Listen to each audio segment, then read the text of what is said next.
சாமி தினம் தினம் நான் 3 தரம் கோவில் சுற்றிட்டு வரேன், அண்ணாமலையாரை 11 தரம் சுற்றுறேன், நவக்கிரகத்தை 29 தரம் சுற்றுறேன், எல்லாமே நல்லது. சுற்றுவது அனைத்தும் நல்லது. நமக்குள்ளும் அன்பு மலர்ந்தால், நமக்குள்ளும் இறைத்தன்மை மலர்ந்தால், இறைத்தன்மைகளாகிய அன்பையும் ஆனந்தத்தையும் நமக்குள்ளும் நாம் மலர வைத்தோமானால் திருக்கோவில் வலம் மிகப்பெரிய புண்ணியம். எதற்காக இந்த கோவில்கள் ஆலயங்கள் உருவாக்கப்பட்டன? மனிதன் சக்தியினால் உயிர் வாழும் ஒரு பிராணி. நாமெல்லாம் நினைக்கிற மாதிரி வெறும் உணவினால் நாம் உயிர் வாழவில்லை, சக்தியினால் உயிர் வாழ்கிறோம். உணவு நமக்கு தெரியும், ஒரு நாளைக்கு 3 தரம் சாப்பிட்டுறோம். நமக்கு சக்தியை யார் அளிப்பார்கள்? உயிர் வாழ்வதற்கான பிராணன் அப்படின்னு சொல்லுவாங்க யோகத்தில், வேதாந்தத்தில் சக்தின்னு சொல்லுவாங்க. சக்தியினால தான் நாம் எல்லாம் உயிர் வாழறோம். காலம் காலமாக மனித குலத்திற்கு சக்தியை அளிப்பதற்காக ஒரு பேட்டரி லோவாயிருச்சுன்னா உடனே அதை ரீசார்ஜ் பண்ணுறது கரண்ட்டில் போடுறோம், கரண்ட்டில் வச்சு அதை ரீசார்ஜ் பண்ணுறோம். அதே மாதிரி நம்முடைய மனமும் நம்முடைய உணர்வும் நம்முடைய உயிர் சோர்ந்து போகும் பொழுது நம்மளை ரீசார்ஜ் பண்ணிக்கிறதுக்கு, நம்முடைய சக்தியை புதுப்பிப்பதற்காக, நம்முடைய சக்தியை மேலே தூக்குவதற்காக உருவாக்கப்பட்ட சக்தி கேந்திரங்கள் தான் ஆலயங்கள், சக்தி கேந்திரங்கள் தான் திருக்கோவில்கள். ஃப்ராங்க் அடால்ஃப்னு ஒரு அறிஞர், மிகப்பெரிய மேலை நாட்டு விஞ்ஞானி, அமேசான் காடுகளில் இருக்கிற ஒரு பழங்குடியினரை பற்றி அவர் கேள்விப்பட்டு அந்த இடத்துல போய் 30 வருஷம் அவர் தங்கி இருந்து ஒரு ஆராய்ச்சி பண்ணார். அந்த பழங்குடியினருடைய முக்கியத்துவம் என்னன்னா, அவங்களுக்குள்ள ஒரு வித்தியாசமான பழக்கம் இருந்தது. யாராவது ஒருத்தர் அவருடைய எதிரியை சாகடிக்கணும்னு நினைச்சாங்கன்னா அந்த எதிரி மாதிரியே ஒரு பொம்மை செஞ்சு அந்த பொம்மையை கழுத்தை அறுத்தாங்கன்னா அந்த எதிரி 100 கிலோமீட்டருக்கு அப்பால் இருந்தால் கூட தானாகவே இறந்து போயிடுறான். அதே மாதிரி அந்த பொம்மையை இப்போ ஒருத்தரை குணப்படுத்தணும்னா, ஒருத்தருக்கு கை உடைஞ்சிருச்சு, அவரை குணப்படுத்தணும்னா அவரை மாதிரியே ஒரு பொம்மை செஞ்சு அந்த கையை குணப்படுத்துகிறார்கள், அந்த பொம்மையினுடைய கையை குணப்படுத்துகிறார்கள். அந்த உண்மையான மனிதன் கை தானாகவே குணமடைந்து விடுகிறது. நமக்கு சொன்னால் நம்ப முடியாது, நம்மளால் ஏற்றுக்க முடியாத ஒரு விஷயம். ஆனால் இந்த ஃப்ராங்க் அடால்ஃப்ன்ற ஒரு அறிஞர் அவருடைய குழுவோடு போய் அந்த பழங்குடியின மக்கள் மத்தியில் வாழறார். 30 ஆண்டுகள் வாழுகிறார். 30 ஆண்டுகள் அவர்களுடைய இருந்து மிக ஆழமான ஒரு ஆராய்ச்சி பண்ணுறார். இது எப்படி நடக்குது? அவர் சொல்கிறார், 100 நிகழ்ச்சிகள், இது மாதிரியான நிகழ்ச்சிகளை அவர் ஆராய்ச்சி பண்ணி குறிப்பெடுக்கிறார். அந்த 100 நிகழ்ச்சிகளை ஆராய்ச்சி பண்ணி குறிப்பெடுத்து ஒரு 3 விஷயங்களை அவர் நமக்கு சொல்கிறார். முதல் விஷயம், 100 நிகழ்ச்சிகளிலுமேயே அந்த விளைவு நடந்தது அப்படிங்கிறார்.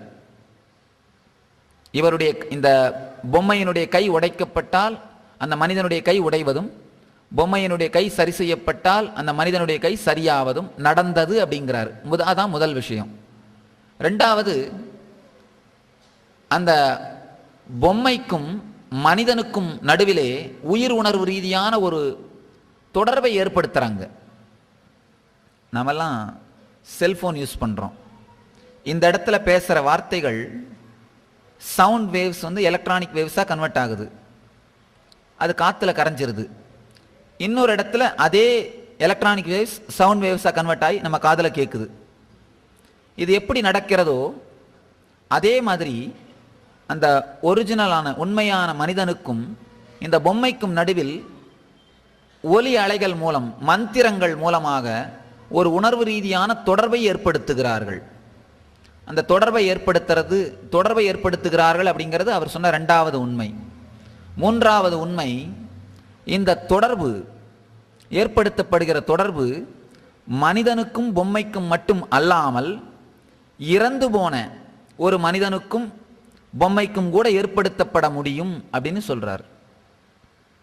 முதல் விஷயம், இந்த பொம்மையின் மூலமாக இன்னொரு மனிதனை தொடர்பு கொள்ள முடியும். இரண்டாவது விஷயம், மந்திரங்கள் மூலமாக, வார்த்தைகளை உச்சரிப்பதன் மூலமாக அந்த தொடர்பு ஏற்படுத்தப்படுகிறது.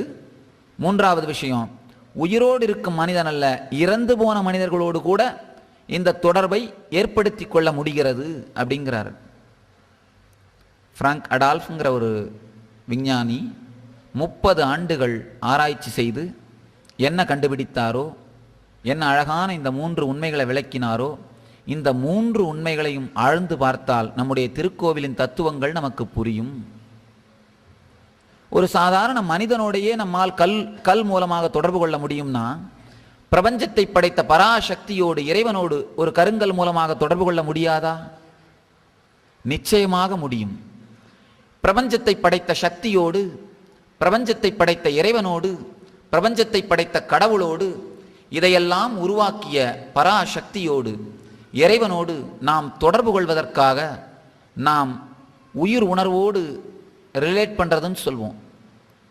நாம் உயிர் உணர்வோடு அவரோடு இயைவதற்காக, இணைவதற்காக ஏற்படுத்தப்பட்ட சக்தி மையங்கள், சக்தி கேந்திரங்கள் தான் ஆலயங்கள். ஐடல் ஒர்ஷிப் அப்படின்னு தமிழில் நம்ம இங்கிலீஷில் ஒரு வார்த்தை உண்டு, விக்கிரக வழிபாடு. ஹிந்து மதத்தில் விக்கிரக வழிபாடே கிடையாது. நாம் விக்கிரகத்தை வழிபடுவதே கிடையாது. யாராவது கோவிலுக்கு போய் கல்லே வரங்கொடுன்னு சொல்கிறோமா? விக்கிரகமே வரங்கொடுன்னு சொல்கிறோமா? இல்லை. இறைவா வரம் கொடுன்னு தான் சொல்கிறோம். விக்கிரகத்தின் மூலமாக வழிபாடு, worship through idol, never idol worship. விக்கிரகத்தின் மூலம் வழிபாடு தான் நடக்கிறதே தவிர விக்கிரக வழிபாடு நடப்பதே இல்லை. இந்து மதத்திலே விக்கிரக வழிபாடே கிடையாது. விக்கிரகத்தின் மூலம் வழிபாடு நடக்கிறது. ஒரு உருவத்தின் மூலமாக இறைவனோடு செய்யும் தொடர்பு, இறைவனோடு கொள்ளும் தொடர்பு, இறைவனோடு தொடர்பு கொள்ளும் ஒரு தொடர்பு சாதனம்தான் திருக்கோவில்களும் விக்கிரக வழிபாடும். நாம் எப்பப்பெல்லாம் ஒரு குறைந்த மனநிலைக்கு, இந்த லோ கர்வ்னு சொல்லுவோம், டிப்ரெஷன், காலையில் நீங்கள் எந்திரிக்கிறீங்க, உற்சாகத்தோடு வேலைக்கு போகிறீங்க, மாலை ஒரு 5 மணி ஆன உடனே உடலும் மனமும் சோர்ந்து விடுகிறது. அந்த லோ கர்வ் வர ஆரம்பிக்குது உங்கள் மனதுக்குள்ளும் உடலுக்குள்ளும். அந்த லோ கர்வ் வர நேரத்தில் உங்களை ஆழ்ந்து போகாமல், லோ கர்விலேயே மூழ்கி போயிடாமல், மன அழுத்தத்திலேயே மூழ்கி போகாமல், உடல் சோர்விலேயே மூழ்கி போகாமல், உங்களை மீண்டும் தூக்கி நிறுத்தவும் உங்களை புதுப்பிப்பதற்காகவும் உருவாக்கப்பட்ட சக்தி கேந்திரங்கள் தான் திருக்கோவில்களும் ஆலயங்களும். ஒரு விஞ்ஞானி, இந்த பிராங்க் ருடால்ஃப் ஆராய்ச்சி செய்து சொன்னது போல, பிரபஞ்ச சக்தியோடு நிச்சயமாக இந்த விக்கிரகங்கள் மூலமாகவும் இந்த வடிவங்கள் மூலமாகவும் நம்மால் தொடர்பு கொள்ள முடியும், நம்மால் உணர முடியும், நம்மால் அதை அனுபூதியாக அடைய முடியும். இந்த அனுபூதியாக அடைவதற்கு, இந்த அனுபூதியாக மாறுவதற்கு, நாம் அனுபூதியாக நம்முடைய வாழ்க்கையை அனுபவிப்பதற்கு தியானம் ஒன்றே வழி. தியானம் அப்படிங்கிற சாவி தான் இந்த ஆன்மீக கோவில்களை, ஆன்மீகத்தை திறக்கும் பொக்கிஷ. திருத்தலங்களும் சக்தி மையங்களும் உலகமெங்கும் பறந்து கிடந்தாலும் அதை உபயோகிப்பவர்கள் ஒரு சிலர் தான். காரணம் என்னன்னா, அதனுடைய சாவி தியானம், அதனுடைய சாவி மன ஒருமைப்பாடு. மனம் குவியும் பொழுதுதான் அதை நம்மால் உணர முடிகிறது. இந்த காத்துல ரேடியோவினுடைய அலைகள் இருக்கு. சென்னையிலிருந்து ஒளிபரப்பப்படும் ஒலி அலைகளும், பாண்டிச்சேரியிலிருந்து ஒளிபரப்பப்படும் ஒலி அலைகளும் இந்த காத்துல இருக்கு. ஒரு ரேடியோவை டியூன் பண்ணால் மட்டும்தான் அந்த ஒலி அலைகளை வாங்கி அந்த ரேடியோவால் நம்ம ரேடியோ மூலம் நம்மளால் கேட்க முடியும். ஒரு ரேடியோ மட்டும்தான் அந்த ஒலி அலைகளை பாடும். ஒரு ரேடியோவால் மட்டும்தான் அந்த ஒலி அலைகளை நம்மால் வாங்க முடியும். ஒரு ரேடியோவும் செருப்பும் பக்கத்தில் இருந்தாலும் ரேடியோவால் அந்த ஒலி அலைகளை வாங்க முடியும், செருப்பினால் வாங்க முடியாது. காரணம், இதற்கு அந்த பக்குவமும் சக்தியும் வருகிறது. அதேபோல் சக்தி கேந்திரங்களில், ஞான ஸ்தலங்களில், ஆன்மீக மையங்களில் நிலவும் சக்தியை உள்வாங்க வேண்டுமானால், அதை அனுபூதியாக அனுபவிக்க வேண்டுமானால் தியானம் மிகப்பெரிய சாவியாக நமக்கு உதவும். தியானம் அப்படிங்கிற சாவியை உபயோகிக்கும் பொழுது தான் அந்த சக்தி நமக்கு அனுபூதியாக மாறுது. ராமகிருஷ்ணன் சொல்கிற மாதிரி பால் நமக்குள் ஊறி நமக்குள் ஒன்றாகி சக்தியை அளிக்கிறது. இல்லை அப்படின்னா பால் இனிக்கும் பால் இனிக்கும் பால் இனிக்கும் என்று பாடமாக மட்டுமே போகுமே தவிர பால் இனிப்பதே இல்லை. நமக்குள் தியானம் நடக்குமானால், தியானம் மலருமானால், தியான சக்தி திறக்குமானால், தியானத்தின் திருக்கதவுகள் நம் இதயத்திலிருந்து திறக்குமானால், தியானக் கதவை திறந்தால் ஆனந்தக் காற்று வீசும். தியானக் கதவை திறங்கள், ஆனந்தக் காற்று வீசட்டும். ஆனந்தக் காற்று எப்போதும் வீசிக்கொண்டிருக்கிறது. தட்டுங்கள் திறக்கப்படும் என்பது நம்முடைய முன்னோர்களுடைய வார்த்தை. எப்போதும் வந்து கொண்டுதான் இருக்கிறது. கதவை திறந்தால் போதும் என்று சொல்கிறேன். தட்டுங்கள் திறக்கப்படும் என்பது கூட நீங்கள் தட்ட வேண்டும், இறைவன் திறப்பான் என்கிற பொருளில் இருக்கிறது. நான் சொல்கிறேன், நிச்சயமாக சொல்கிறேன், இது இறைவனுடைய அருள், இறைவனுடைய ஆசி என்கின்ற இந்த இரண்டினாலும் நடந்த, இந்த உடம்பிற்குள் நடந்த அனுபூதியினால் சொல்கிறேன்.